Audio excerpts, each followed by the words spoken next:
Living with pets can be really hard, especially if you're more design forward and you want the home to be beautiful while also catering to your children.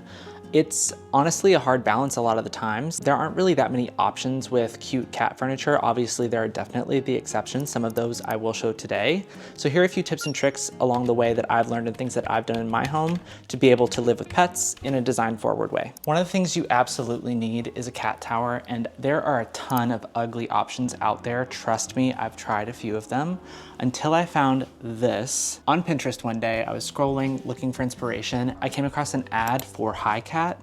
They make beautiful, completely custom cat towers and cat accessories. I personally really love when I can find pieces that feel fully integrated into the home's design, and this is just one of my favorite things I've ever found. Plus, it's actually a really smart investment. Let's girl math it here for a second. For example, when we were in one of our older apartments, I had a cat tower, still floor to ceiling, because again, I like it to feel like it's integrated into the home. I bought it, I think for around, I can't remember because it was so long ago, but I want to say like $100 to maybe like $200. That seems like a little bit much. I bought that cat tower, lasted 6 months.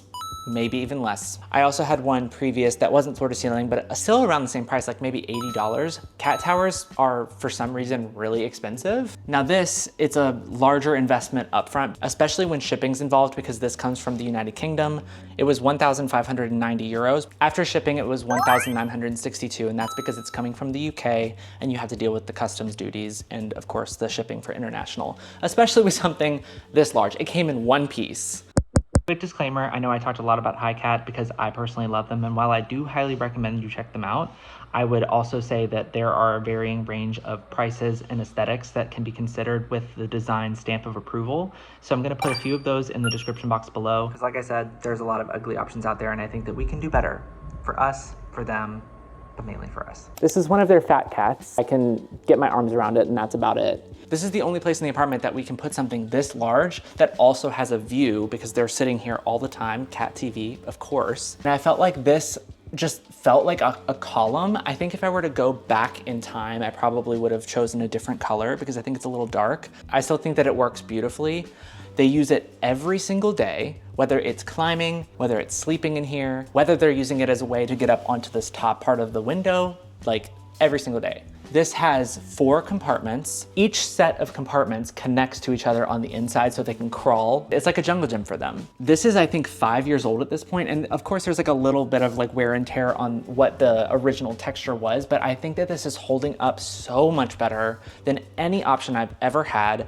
It was really interesting getting this up into the apartment and then also installing this. I think it took me like 4 or 5 tries and 2 TaskRabbits to get this thing figured out, just because I made a lot of mistakes. It was my first time installing something like this, but I think that it is so worth the investment because it's lasted so long. I highly recommend HiCat if you're looking for something that'll last a long time and be beautiful all at the same time. You're gonna want a lot of blankets, especially if you have Sphynx cats like me. They get cold really easily, although they run pretty hot for a cat, a few temperatures above a normal haired cat is what we like to call them. Definitely a ton of comfy areas that they can sit down and cuddle up in. Ours specifically like to be tucked in like little babies.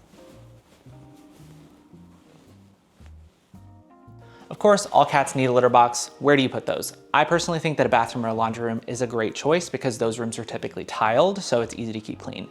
In this apartment, we don't have a laundry room and our bathrooms are way too small, so that's not really an option here. And all of the major rooms are carpeted. That's a no-go for me. I'm not gonna put a litter box there. We have previously put the litter box in a bathroom and in a closet that was in the bathroom that was tiled. We've tried it all. And whenever that's the case, I like to have some sort of container for it to keep all of the mess contained. In the guest bathroom one time, we had this really low cabinet that it was designed to have litter boxes put in. I actually really like that solution, so I'll link something like that below. This apartment has its own challenges, and there's no other place for it than in this room. These cabinets are IKEA. Hemnes, I believe. I don't even know if they make this anymore. It might be discontinued, but it's solid wood. and glass, of course. The bottom of this is where we have our litter boxes. We took a jigsaw, we rented it from Home Depot. I do stuff like that all the time because it's just a really great way to get tools if you don't have space for a giant toolbox or additional power tools. Like, where are you gonna put that when you're a renter? I wouldn't call this an IKEA hack, maybe it is, but we just cut out 2 holes in the bottom of these and put the litter boxes in there. And it's been working great ever since we moved in 5 years ago. The general rule of thumb with cats is that you want 1 litter box for each and then an extra one. So we have 3 litter boxes total. Here are 2 right here, and then the last one is up on the very top of the apartment where, again, we have this tile material. It's not carpeted, but it's a super small space. We had to think through what we wanted that solution to look like. Again, I like it to feel like it's a little bit incorporated, but this one's a little bit more obvious. We're going up to the 3rd litter box right now. So here's the 3rd litter box. It's a lot smaller because the space here is very tight. We covered it in a concrete contact paper because it just helps it blend into the space a little bit better. And I did this wall paneling one summer. That's you, boy. Oh, that's so sweet. Get off me, you little nasty. Go. 2 things you're gonna wanna consider are an automatic pet feeder and a water fountain. The water fountain is 100% necessary because it keeps the water moving, which tells the cat's instincts that it's safe to drink. Our cats even drink from the sink if this one's not full, so they let us know when it needs a refill. I would highly recommend this one from Pet Kit. There are other ones, obviously, but I'll link that one below. I just really like how it looks. The pet feeder is supplemental because we give them multiple types of meals throughout the day. This one's Pet Libro, and they sell dry food versions. They also sell refrigerated wet food versions if you're a little bit more strict on their diet. Because this one's more supplemental, I'm okay with this one being dry food.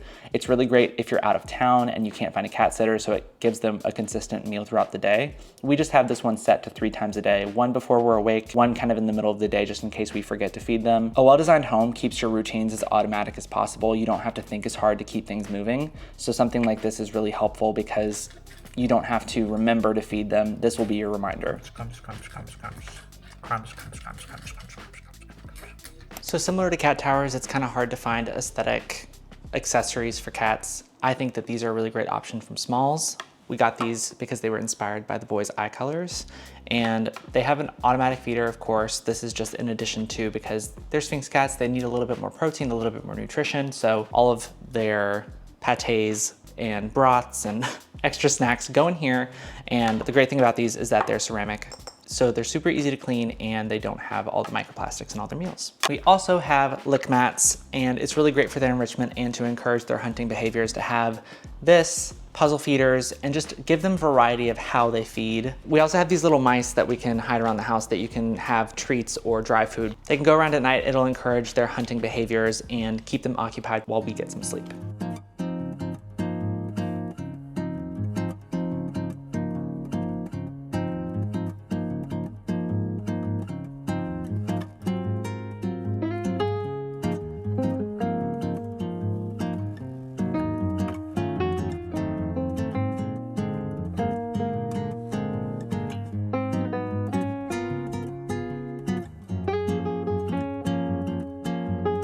That's all I have for you today. Hope you liked it. Hope you learned something. Hope you found something that you've been looking for the longest time to integrate into your home. I'm really excited for the things coming up, so subscribe because it really helps me out and you can stay up to date on all of the things going on. Leave a comment, tell me what you liked, maybe what you want to see next. Definitely check out the links below because I personally loved having these items in my home, and go watch the townhome series. I'm in my bedroom right now. If you know, you know. I've really enjoyed updating and designing the spaces in my townhome, and I want you all to maybe get some ideas for your space. I will see you on the next one. Still don't have a sign off though.